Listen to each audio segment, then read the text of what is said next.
Good morning friends, welcome back to my channel Shri world. आज मैं सुबह नहीं उठी थी पढ़ाई करने के लिए क्योंकि आज ना मम्मी जी का स्कूल ऑफ था। तो जिस दिन मम्मी का स्कूल बंद होता है मैं थोड़ा रिलैक्स रहती हूँ। और देखिए मैंने इतना रिलैक्स कर लिया कि मैं सुबह 7:30 बजे सोकर उठी हूँ और इसके बाद अभी सारा काम कर रही हूँ। सबसे पहले चाय बना रही हूँ और साथ में बना रही हूँ कद्दू की दाल। और आज मुझे बहुत कम काम है क्योंकि मेरे घर में ना मटन बन रहा है और आपको तो पता ही है कि मैं और दादी मटन नहीं खाते हैं, तो केवल मुझे अपने लिए और दादी के लिए बनाना था। और बाकी खाना तो मटन वगैरह पापा ही बनाते हैं और साथ में उन लोग चावल खाते हैं। तो आज मुझे किचन में बहुत कम काम है। आप सबको अब तक पता चल ही गया होगा कि बीपीएससी ट्री 2.0 की वैकेंसी रिलीज़ कर दी गई है और एग्ज़ाम डेट भी दे दिया गया है। एग्ज़ाम जो है वो 7 दिसंबर से लेके 12 दिसंबर के बीच में होगा। अब बहुत लोग कह रहे थे कि ये वैकेंसी नहीं आएगी, ये केवल पेपर पे ही आएगी। तो चलिए अब सबका डाउट ख़त्म हो गया कि फाइनली जो है वो वैकेंसी आएगी। क्योंकि कहीं ना कहीं हमें भी ना बहुत डीमोटिवेशन हो रहा था कि कभी ये कहते हैं कि 15 अक्टूबर तक वैकेंसी रिलीज़ करेंगे, फिर बोलते हैं कि अक्टूबर लास्ट तक, फिर बोलते हैं नवंबर फर्स्ट वीक में। तो कहीं ना कहीं मुझे भी बीच में थोड़ा डाउट हो रहा था कि पता नहीं ये वैकेंसी आएगी भी या नहीं। बट अभी ना बहुत रिलैक्स फील हो रहा है कि चलो भगवान ने हमें कम से कम दूसरा मौका तो दिया। वैकेंसीज़ कितनी रिलीज़ की जाएंगी ये मुझे नहीं पता है, बट हाँ आप इतना श्योर रखिए कि 70,000 वैकेंसीज़ तो आएंगी ही। भले ही ये सब्जेक्ट वाइज जब अलग अलग किया जाएगा तो थोड़ी सी वैकेंसीज़ कम हो जाएंगी। जैसे कि 70,000 वैकेंसी है तो केवल एक सब्जेक्ट के लिए नहीं है, डिफरेंट सब्जेक्ट्स के लिए है। बट आप इसमें पॉजिटिव रहिए और ये बीएड वालों के लिए सुनहरा मौका है। अगर आपको भी मतलब बहुत दुख है ना कि आपका बहुत अच्छा मार्क्स आया था प्राइमरी में और उसके बाद भी आपका वहाँ पे सिलेक्शन नहीं हुआ, तो चलिए हमारे लिए ये बहुत बहुत ही ज़्यादा अच्छी अपॉर्चुनिटी है कि अब हमें 6 to 8 9 10 का फॉर्म भरने का मौका मिल रहा है। और कम से कम ये देखिए कि जब अब आपने बीएड किया है तो आप जब 6 to 8 और 9 10 को पढ़ाएंगे ना तो आपको एक तरह का जॉब सेटिस्फैक्शन भी होगा कि नहीं चलो अगर आपने कुछ हायर डिग्री ली है तो उसके अकॉर्डिंग आप जॉब भी कर रहे हैं। बहुत बार क्वेश्चन आता है जिसमें डीएलएड वाले कैंडिडेट बोलते हैं कि दी मतलब मैं एलिजिबल हूँ 6 to 8 के लिए या नहीं। तो आप भी एलिजिबल होंगे अगर आपने ग्रेजुएशन किया होगा तो, लेकिन अगर आपने ग्रेजुएशन नहीं किया है तो फिर आप 6 to 8 के लिए एलिजिबल नहीं होंगे। और इसके अलावा बहुत सारे क्वेश्चंस आते हैं सब्जेक्ट कॉम्बिनेशन के रिगार्डिंग। तो आपका भी डाउट ना ख़त्म हो जाएगा जब वैकेंसी आ जाएगी 3 नवंबर को। अब आपको ज़्यादा दिन वेट करने की ज़रूरत नहीं है, क्योंकि कभी कभी क्या होता है कि हम चाहे कितना भी स्पेसिफिक बता दें, एक जो रियल होता है ना कि नोटिफिकेशन में जो लिखा हुआ है वो एज इट इज़ हम नहीं बता पाएंगे। तो अब जब नोटिफिकेशन 3 दिन के बाद रिलीज़ हो जाएगा तो आपको भी समझ में आ जाएगा कि आप किस सब्जेक्ट के लिए एलिजिबल हैं। जब बीएड वालों को प्राइमरी से बाहर किया गया था ना तो मैं बहुत बहुत बहुत सैड थी। और मेरे सब्सक्राइबर्स इतने प्यारे हैं, उन्होंने बहुत अच्छे अच्छे कमेंट किए थे और लिखा था कि दी आप 9 10 में आपका सिलेक्शन हो जाएगा, 6 to 8 में हो जाएगा, आप प्राइमरी का क्यों सोचते हो। और देखिए उनकी बात सच हो गई। इनफैक्ट पता है कल भी बहुत सारे सब्सक्राइबर मैसेज कर रहे थे और बोल रहे थे कि दी मुबारक हो, नोटिफिकेशन जो है वो रिलीज़ हो जाएगा 3 नवंबर को और अब आप टेंशन मत लीजिए। तो ऐसे आपका कंसर्न देख के ना मुझे बहुत अच्छा फील होता है। अभी तो सुबह में मुझे पता नहीं था कि शाम तक वैकेंसी रिलीज़ हो जाएगी, तो अभी ना एकदम मज़े में काम कर रही थी टाइम ले लेके। और आप में से बहुत लोग बोलते हैं कि आपके पास चिमटा नहीं है क्या। तो देखिए मेरे पास रोटी सेकने के लिए चिमटा है, बट मैं ना हाथ से इतना ज़्यादा कंफर्टेबल हूँ कि मैं आपको क्या बताऊँ। कभी मतलब भगवान की कृपा से मेरा हाथ कभी नहीं जलता है। और इधर पापा चूल्हे पे मटन बना रहे हैं और हमारे घर जब भी मटन बनता है ना तो बाहर ही बनता है, मीन्स कि किचन के अंदर हम लोग नहीं बनाते। नॉनवेज खाने के लिए अलग थाली भी है और नॉनवेज बनाने के लिए अलग कढ़ाई भी है। मतलब जूठा हम कुछ भी नहीं करते इधर। इसके बाद मैं रूम में आ गई थी रूम क्लीन करने के लिए। और आज मैं सोच रही थी कि मैं एक्सरसाइज़ करूँ या नहीं करूँ, बट मैंने एक्सरसाइज़ नहीं किया क्योंकि अभी कोई ऐसा चैलेंज तो मैंने लिया नहीं कि मुझे हर दिन एक्सरसाइज़ करना है। तो शाम में मैं वॉक कर लेती हूँ। लेकिन अब जब मुझे पता चल गया है कि वैकेंसी रिलीज़ हो जाएगी 3 नवंबर को, तो मैं बिल्कुल भी इन सब चीज़ों पे ध्यान नहीं दूँगी। मेरा केवल एक और एक ही फोकस होगा जो कि है मेरा एग्ज़ाम। चाहे घर में कितना भी बड़ा फंक्शन क्यों ना हो, मैं उसमें पार्टिसिपेट तो करूँगी, बट मेरा मेन फोकस क्या होगा वो होगा एग्ज़ाम। क्योंकि जब आपको पता होता है ना कि आपको लाइफ से क्या चाहिए तो आपके लिए डिसीज़न लेना बहुत इजी हो जाता है। और मुझे पता है एग्जैक्टली कि मुझे क्या चाहिए। अभी मुझे जॉब चाहिए, और वो भी मतलब जब वैकेंसी इतनी नज़दीक हो तो इसको छोड़ के मैं किसी और चीज़ पे फोकस कर ही नहीं पाऊँगी। और बताइए कि हमें टाइम ही कितना दिया गया है, 1 महीने का टाइम, दिसंबर का टाइम तो आप कैलकुलेट ही मत कीजिए। मतलब 1 से 7 दिसंबर तक आप कुछ रिविज़न भी तो करेंगे, उस समय पढ़ना थोड़ी है, उस समय तो केवल रिवाइज़ करना है। तो 1 मंथ का टाइम है आपके पास और मेरे पास भी, और इसी 1 महीने में बहुत अच्छा परफॉर्म करना होगा। जो लोग पहले से पढ़ रहे थे या फिर जिनका थोड़ा सा पहले से स्ट्रॉन्ग है बेस, उनके लिए तो बहुत अच्छा है, लेकिन जो लोग नोटिफिकेशन का वेट कर रहे थे उनको अब थोड़ा ज़्यादा सीरियस होने की ज़रूरत पड़ेगी और पढ़ाई करने की ज़रूरत पड़ेगी। और आज ना मैं अपना ये अलमीरा जो है वो मतलब पूरा अच्छे से अरेंज करने वाली हूँ। ये बहुत ही ज़्यादा मेसी हो गया है क्योंकि 21 डेज़ के चैलेंज में मैंने केवल पढ़ाई ही की है और कुछ पे ध्यान नहीं दिया है। और अब ऐसा लग रहा था ना, मतलब मैं आपको क्या बताऊँ, शाम में ऐसा फ़ील हो रहा था ना मुझे कि मैंने सुबह काम क्यों किया, मैंने पढ़ाई क्यों नहीं की।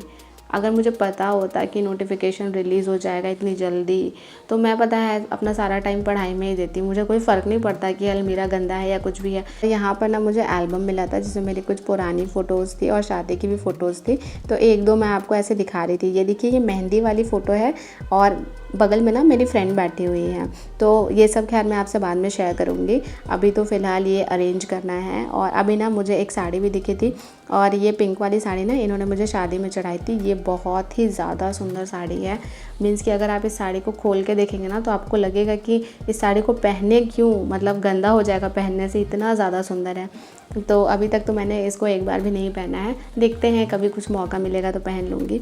और इसके बाद मैं कपड़े अरेंज करने में लग गई थी, और इधर मेरे हस्बैंड नीचे वाला जो अलमीरा का रैक है ना वो अरेंज करने में लगे हुए थे। और अभी मैं सबसे पहले अपनी साड़ियाँ सारी फोल्ड करके रख दूँगी। और ये था मेरे शादी का एल्बम। बहुत कुछ मिला मुझे अलमीरा में और देख के बहुत अच्छा लगा। और मैं आपको अपनी साड़ी की क्या ही बताऊँ, इतनी सारी साड़ियाँ हैं, मतलब बहुत सारी। मतलब ये तो हाफ़ है जो कि अलमीरा में रखी हुई हैं, बहुत सारी साड़ियाँ अंदर मतलब पलंग के अंदर भी रखी हुई हैं, और पहनती मैं कभी भी नहीं हूँ। इसलिए मुझे बहुत बुरा लगता है अंदर से कि नहीं, अब साड़ी नहीं खरीदना, अब कुछ भी मतलब वही चीज़ खरीदना है जो कि मैं पहन सकूँ। तो इसीलिए अभी मैं केवल सूट ही परचेज़ करती हूँ, साड़ी मैं कभी परचेज़ करती ही नहीं। और आप सब बोलते हो कि दी आप साड़ी में अच्छी लगती है, तो मैं कोशिश करती हूँ कि मैं कभी कभी साड़ी भी पहनूँ। अभी आने वाले दिनों में आप मुझे बहुत दिन साड़ी पहनते देखेंगे, क्योंकि मेरे घर में एक फ़ंक्शन है और उसमें मैं मस्ती भी करूँगी और साथ में पढ़ाई भी करूँगी। ये मेरे लिए ना डबल चैलेंज हो गया अभी, क्योंकि ये जो फंक्शन है ना ये मेरी लाइफ में सबसे ज़्यादा इम्पॉर्टेंट भी है, और ये जो एग्ज़ाम है ये भी मेरी लाइफ में सबसे ज़्यादा इम्पॉर्टेंट है। मैं दोनों को मिस नहीं कर सकती हूँ, मतलब मुझे दोनों चाहिए एनी हाउ। अब देखते हैं कि कैसे करूँगी, जैसे भी करूँगी आपको तो ज़रूर बताऊँगी। तो फाइनली सारा काम ख़त्म करने के बाद अब मैं आ गई हूँ पढ़ाई करने के लिए। और देखिए आज उस रूम को क्लीन करते करते ना, मतलब अभी पूरा क्लीन हुआ भी नहीं है, आधा ही हुआ है, 12 बज गए थे। और अभी मैं सोच रही थी कि चलो रिवाइज़ कर लिया जाए। अभी मैं क्लास 6th की बुक पढ़ रही हूँ, एस चांद की। और आपको पता है मेरे साथ क्या है कि मुझे ना मैथ्स में कोई टेंशन ही नहीं है। मतलब जब मैं 9th and 10th का क्वेश्चन पेपर देखती हूँ ना, जो अभी बिहार में एग्ज़ाम हुआ था, तो उसके सारे मैथ्स मुझे आते हैं। तो मुझे 9-10 का कोई टेंशन नहीं है, बस 40 मार्क्स का जो जीके है उसको मुझे प्रिपेयर करना होगा थोड़ा। और अगर मैं 6 to 8 में बात करूँ तो उसमें भी मुझे मैथ्स में कोई प्रॉब्लम नहीं होगी, क्योंकि मैथ्स ना मेरा बहुत स्ट्रॉन्ग है। क्योंकि मैंने बहुत साल ट्यूशन पढ़ाया, और ट्यूशन में हम क्या पढ़ाते हैं, मैथ्स पढ़ाते हैं और साइंस पढ़ाते हैं। लेकिन ना मुझे टेंशन साइंस की है, क्योंकि साइंस का क्वेश्चन ना बहुत अल्टर। जैसे अगर आपने कभी रेलवे का भी एग्ज़ाम दिया होगा तो आपने नोटिस किया होगा कि जो 2019 में रेलवेज़ का एग्ज़ाम हुआ था उसमें ना जीके वाले पोर्शन में मैक्सिमम साइंस के क्वेश्चन पूछे गए थे, और वो भी बहुत अजीब क्वेश्चंस। तो मुझे ना लग रहा है कि कहीं मतलब बीपीएससी का जो एग्ज़ाम होगा हमारा टीचिंग वाला, उसमें भी साइंस के क्वेश्चन बहुत अजीब ना डाल दिया जाए, क्योंकि साइंस इज़ लाइक जीके, मतलब इसको भी कंप्लीट करना पॉसिबल नहीं है। मतलब हर चीज़ आप साइंस का मतलब कंप्लीट नहीं कर सकते, और ये नहीं कह सकते कि मेरा 100% सिलेबस साइंस का कंप्लीट हो गया है। तो मुझे साइंस में ही थोड़ी प्रॉब्लम है। मतलब साइंस को मैं वेरियस सोर्सेज से तो ज़रूर पढ़ूंगी, और सबसे कम ध्यान मैं जीके जीएस पे दूंगी। बहुत लोग बोल रहे थे कि दी 40 मार्क्स का जीके जीएस कहाँ से प्रिपेयर करें। देखें, सबसे इंपॉर्टेंट बात, आपका जो सब्जेक्ट है ना पहले उस पर फोकस कीजिए, क्योंकि वो आपके लिए पढ़ना ईजी रहेगा। जैसे अगर आप सोशल साइंस के कैंडिडेट हैं तो आपके लिए सोशल साइंस कहीं ना कहीं ईजी होगा। जितना आपको पता होगा उतना मुझे नहीं पता होगा एसएसटी के बारे में। तो अगर आप वो 80 मार्क्स पे ज़्यादा फोकस करते हैं ना, तो इधर 40 में आपका 10 मार्क्स या 15 मार्क्स भी आ जाता है। तो समझिए कि 80 में अगर आपने 60 क्वेश्चन बना लिए और इधर आपने 15 क्वेश्चन बना लिए, तो उसी से आपका 75 नंबर आ जाएगा और इतने में आपका मेरिट बन जाएगा। तो अभी ना आप हर चीज़ नहीं पढ़ सकते कि 40 मार्क्स का जीके भी अच्छे से पढ़ लें और फिर इधर आपका सब्जेक्ट भी कंप्लीट कर लें। तो आप दोनों पे इक्वल फोकस करिएगा तो कोई ना कोई कहीं ना कहीं आपका नंबर जो है वो कम आएगा। तो इसीलिए पहले अपने सब्जेक्ट पे फोकस कीजिए, उसको कंप्लीट कीजिए और फिर इस 40 मार्क्स पे फोकस कीजिए। क्योंकि यहाँ पे मैंने देखा है 40 मार्क्स में कि 10 से 12 क्वेश्चन ऐसे रहेंगे ही जो कि आपको आ जाएगा, जिसमें कि आप सही मार्क कर लेंगे आंसर। लेकिन अगर 80 मार्क्स में उधर आप 70 या 60 भी कर लेते हैं ना सही, तो वो आपके लिए गेम चेंजिंग हो जाएगा और आपका मेरिट में आराम से सिलेक्शन हो जाएगा। और अभी ना आपको एक स्मार्ट स्ट्रैटेजी बनाने की ज़रूरत है। ऐसे स्ट्रैटेजी मत बनाइए कि मुझे सब पढ़ना है, सब में अच्छा नंबर लाना है। किसी एक एग्ज़ाम को चूज़ कीजिए और उस पर अच्छे से फोकस कीजिए।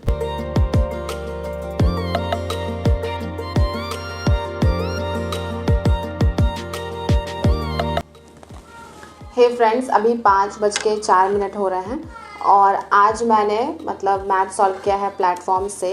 तो लास्ट वीडियो मैंने आपको बताया था कि मैंने AP, GP और HP का जो बेसिक कॉन्सेप्ट है वो मैंने देखा था और आज मैंने बहुत सारे क्वेश्चंस AP के सॉल्व किए हैं। मतलब सर ने ना 3 वीडियो में AP के केवल क्वेश्चंस करवाए हैं जो कि आपके क्लास 10th लेवल के ही थे। अगर आप मतलब NCERT या RS अग्रवाल से पढ़ते हैं तो हो जाएगा आपका, पर मैंने RS अग्रवाल से तो AP बनाया था, पर मैंने सोचा कि अब सर करवा रहे तो चलो कर लेते हैं। तो मैंने ना 3 लेक्चर देखा और इसके आगे भी मैं देखने वाली थी, बट आगे वाले लेक्चर में ना सर ने फिर से ट्रिग्नोमेट्री पढ़ाया है। तो मुझे ट्रिग्नोमेट्री सच में बिल्कुल ही पढ़ने का मन नहीं था, तो इसलिए मैंने सोचा कि नहीं, अब मैं नहीं पढ़ूंगी। और आज मैंने बहुत सारा AP सॉल्व किया है, अगर आपको दिख रहा होगा तो मैं आपको दिखाने की कोशिश करती हूँ। मैंने यहाँ से स्टार्ट किया था और आज मैंने इतना बनाया है। बहुत सारे क्वेश्चंस बनाए हैं, मतलब इजी क्वेश्चंस थे तो आराम से बन जा रहे थे। ऐसा कुछ नहीं था कि मुझे लग रहा था कि अरे ये सर ने बहुत अच्छी चीज़ बता दी, बहुत नई चीज़ बता दी, ऐसा मुझे नहीं लगा।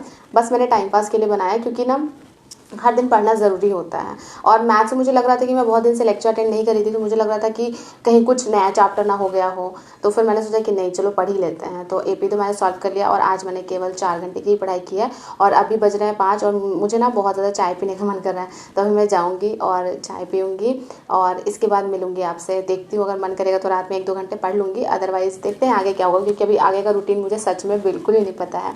मतलब अभी तो मुझे इतना पता है कि मुझे चाय पीना है। और एक बहुत अच्छी बात है कि घर में ना सबको मतलब निमंत्रण आया है बाहर से खाने के लिए, और जिस दिन निमंत्रण आता है समझिए उस दिन मेरी बल्ले बल्ले हो जाती है। मुझे खाना नहीं बनाना होता घर में, बस मैं तो जाती नहीं हूँ कहीं पे, और दादी तो बूढ़ी है तो दादी भी नहीं चाहती है, तो दादी के लिए और अपने लिए मुझे बनाना है। तो हम लोग तो सिंपली 2 लोग का कुछ भी सिंपल बना के खा लेंगे, तो टाइम मेरे पास बच जाएगा। शाम में जो डिनर प्रिपेयर करने में 1-1.5 घंटा मेरा जाता है वो मेरा बच जाएगा, तो उसको मैं यूटिलाइज़ ज़रूर करूँगी। ऐसा नहीं है कि आज टाइम बच रहा है तो उसको यूटिलाइज़ ना करूँ, क्योंकि आज आपने देखा था कि मैं बहुत देर से पढ़ने बैठी थी। तो चलिए मिलती हूँ आपसे किचन में चाय बनाने के लिए।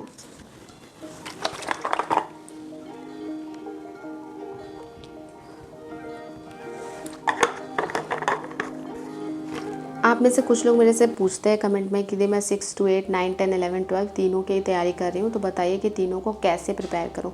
तो देखिए, हमारे पास केवल 30 दिन है, तो उस हिसाब से आपको अगर प्रिपेयर करना है तो 6 to 8 के सिलेबस को 10 दिन में, 9, 10 के सिलेबस को 10 दिन में और 11, 12 के सिलेबस को 10 दिन में आपको ऐसे करके रिवीजन करना होगा।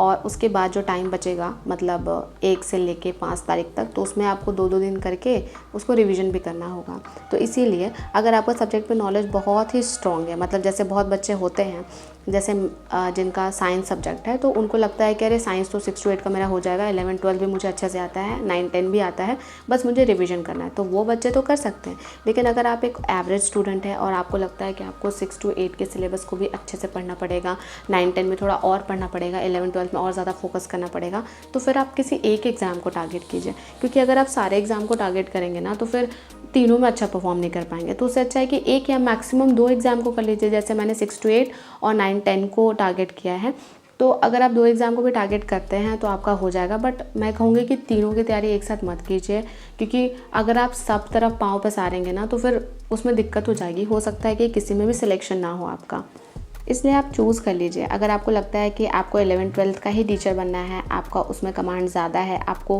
11, 12 के बच्चों को पढ़ाकर ज़्यादा अच्छा फील होगा, तो आप उसकी ही तैयारी कीजिए। लेकिन अगर आपको ये लगता है कि चलो 6 to 8 में भी टीचर बन जाएंगे तो चल जाएगी ज़िंदगी, वहाँ भी मज़ा आएगा, तो आप उसकी ही तैयारी कर लीजिए। ये डिपेंड करता है कि आपकी चॉइस क्या है। फ्रेंड्स, आज मैंने डिनर कंप्लीट कर लिया है, मतलब 6 बजे मैं बैठी थी खाने के लिए और 32 बार चबा के खाते खाते 6:25 हो गए हैं। और अभी मैं अपने लिए दूध भी ले आई हूँ। पहले मैं दूध रात में पीती थी, मतलब 8 बजे या फिर 10 बजे ऐसे, बट आज मैं सोच रही हूँ कि नहीं, 6:30 तक सब कुछ ख़त्म कर लेना है। और थैंक गॉड कि दूध को 32 बार चबा के नहीं पीना है, अदरवाइज़ मतलब मेरा तो मूड ही ख़राब हो जाता। तो अभी दूध भी पी लूँगी, 6:30 तक डिनर कंप्लीट कर लूँगी। तो आज है इंटरमीडिएट फास्टिंग का डे 1। तो मान लीजिए कि अगर मैं 6:30 बजे तक डिनर कंप्लीट कर लेती हूँ तो नेक्स्ट डे मीन्स कि कल मुझे 10:30 में अपना ब्रेकफास्ट करना होगा। तो देखते हैं कि ये मेरा कितना सक्सेसफुल हो पाता है। तो फिलहाल मैं दूध पीऊँगी और आपको पता है आज ना मुझे इसके बाद कोई भी काम नहीं है, तो मैं चाहूँ तो पढ़ाई कर सकती हूँ अभी, क्योंकि 6:30 के बाद मतलब मेरे पास मतलब 4 घंटे हैं, 10:30 में मैं सोने जाती हूँ, तो 4 घंटे हैं। तो अभी मैं सारा वेस्ट नहीं करूँगी और फिलहाल तो अपने फैमिली मेम्बर्स से बात करूँगी फ़ोन पे, और उसके बाद देखते हैं अगर रात में मन करेगा तो 1 से 1.5 घंटे रात में पढ़ाई कर लूँगी।